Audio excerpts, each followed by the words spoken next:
Hi everyone, this is Grandmaster Eugene Perelshteyn, and together with chesslecture.com, I'd like to welcome you to today's lecture. Now, today I want to share with you one of my own games where I managed to win without ever moving my king. This is very rare at high-level chess, and I am playing black against young master, who is quite a strong master from Canada, Michael Song. So let's take a look at this game. E4, C5, knight f3, G6. I'm playing my beloved hyper-accelerated dragon. He plays C3. This is one of the sidelines which is quite common against the move G6. White wants to get everything in the center. Pawn takes, he's going to have two powerful pawns. But things are not so simple. After D4, I have to challenge white center immediately with the move D5. So this is all theory. My opponent decides to lock down my bishop with the move E5. And one of the most important things you have to realize in these positions, you have to get this bishop outside of the pawn chain prior to playing the move E6. If you play E6 right now, it's playable, but it's sort of like a bad French because this bishop is stuck. So it's important to play this move bishop G4, and this is what I play in the game. My opponent gives me a check, and now black has two good options. You could block with the knight, or the knight on D7.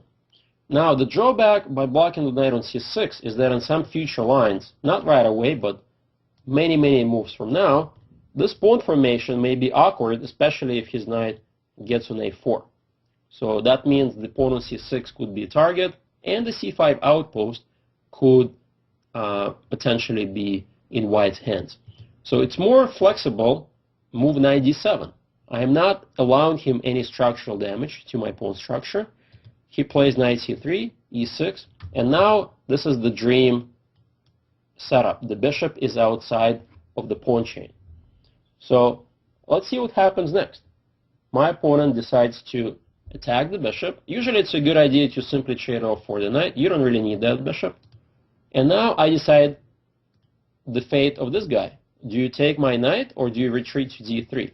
If the bishop retreats back, I'm going to play knight here, for instance, castle knight here, and I'm going to have this nice pressure against his central pawns. Again, not everybody likes to be on the defensive side here for white to defend that D pawn. So my opponent decides to simply take, why not, and win a tempo. So this is a normal looking position. Chances are roughly even for both sides. I would expect to move something like castle, right? But all of a sudden, my opponent launches an attack. H4. Whoa, what a move. The idea here is if I play something like knight E7, H5, castles, I'm walking right into the attack, right? Because he's going to potentially open up the H file. His bishop will be coming to G5 or H6 after that. This doesn't look that great, or queen H3 for that matter, simply with idea take and queen H7 mate. That is not a good idea to castle right into the attack. But one thing we learn about chess is that the king sometimes is good enough in the center, especially when the center is closed up. Well, the center is closed up, right? These four pawns are all locked up, and now black has an interesting idea. So let's go back to the game. And the idea here is, while he is trying to ram the H pawn down the king side there, I'm simply going to undermine his center, F6. So I'm threatening to simply take with the bishop. If my king ever needs a safe haven, I can always castle and play king B8, castle long, why not? So my opponent plays bishop F4, takes, bishop takes, pawn takes. And now, once again, I have a pleasant option. I can always castle queenside and run away, but I decided to keep the king in the center with the move knight to E7. So knight has to be developed, right? There's no doubt about that. E7 is the most logical square. The king, on the other hand, could stay in the center. Under the best of circumstances, he's not going to checkmate my king anytime soon because the E file is really blocked off. So he plays a very cunning move. He realized that, all right, Black is not going to the king side anytime soon. Black may castle queen side. He sets up a trap. If I castle, that's going to set up a discovered check. For instance, knight takes d5 check and I lose. So good things, again, don't castle at all. Rook f8 with a tempo, activating one rook, and then activating the other rook. And now it feels that his pieces are actually awkwardly placed because d4 is sort of an annoying threat, right? So he solves this problem with playing rook d1, knight f5, queen g4. He's inviting me for this endgame, which I actually didn't think is anything special because I kind of let him off the hook here. I think it's still equal though. So I decided that my king is super safe here. My rooks are already in the game. My knight is doing a good job on f5. It's time for me to put pressure on his center. Queen g7 is what I played, which I think is a very strong move. And now you could see that white's strategy simply was wrong.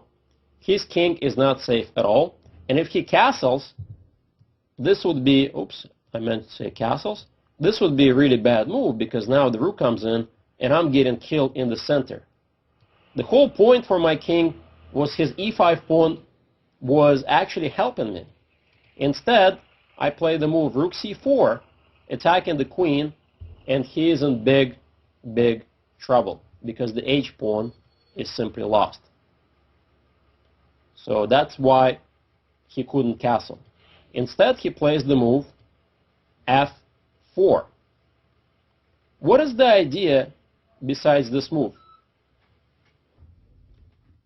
Well, if I play knight e3, everybody sees queen takes e6. So that's his idea. So that's not good. So how do I keep increasing pressure?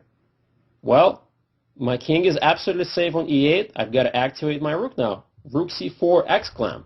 Once again, he has no time to castle because of this cool idea h5. And his pieces are really awkward. I mean, he has to play queen h3, and I can play queen e7. If he plays g3, then knight e3, now e6 pawn is protected. That just looks bad. But he played a move which I realize is even worse, because he plays the move queen f3. Can you find my next move? How can black continue the initiative here? So if you need more time, go ahead and pause the video. Well, you actually look at this guy, right? You look at this guy, so you need to move the knight. So where do you move the knight? Well, tempo, knight d4, hitting the queen. And now, if you would have seen the following line, you are a good tactician. What happens if he plays something like queen f2? So if you don't see it yet, go ahead and pause the video. And there's a cool tactic. Rook takes f4, queen takes check, and I win the queen. So this is simply winning for black. So believe it or not, after the move knight d4, white is already completely lost. But my opponent fights on. He plays queen d3, I grab a pawn. Notice that I haven't moved my king yet, and I'm not even thinking of moving my king. It's absolutely safe where it is. It's one of those rare positions, right, where all of my pieces are playing well, and his king is actually quite exposed. So rook d2, he's creating the running lane for the king to run away. I simply grab another pawn. His center is collapsing, queen d1. And now I said, you know what, I don't think 2 pawns is enough. I'm going to grab a third pawn, check, and now simply takes, and black is completely winning. What's interesting about this position is that after the move b3, he actually has no way of winning the knight. I simply played the move rook c6, and maybe he realized that, but it's already a resignable position of queen takes, I have this at the end, and I simply winning 3 extra pawns up. So, well, this is a good idea to resign. That's exactly what he did. If he plays something like king b2, I can simply move my knight. If rook e2, I can even play king f7 or queen f6 for that matter, pinning his king. Position is completely winning for black. So let's go back to this instructive moment in the game where my king actually decided to stay on e8. I think this is a very important part. So when he plays this move rook c1, rook f8, and rook c8, I already can never castle. And that's okay, because sometimes the king is best placed where it is. Especially the key thing here is the center is locked down. These 3 pawns actually help my king out. And notice that my pieces have no problems playing around the fact that my king hasn't moved. My rooks now get connected using the f-file.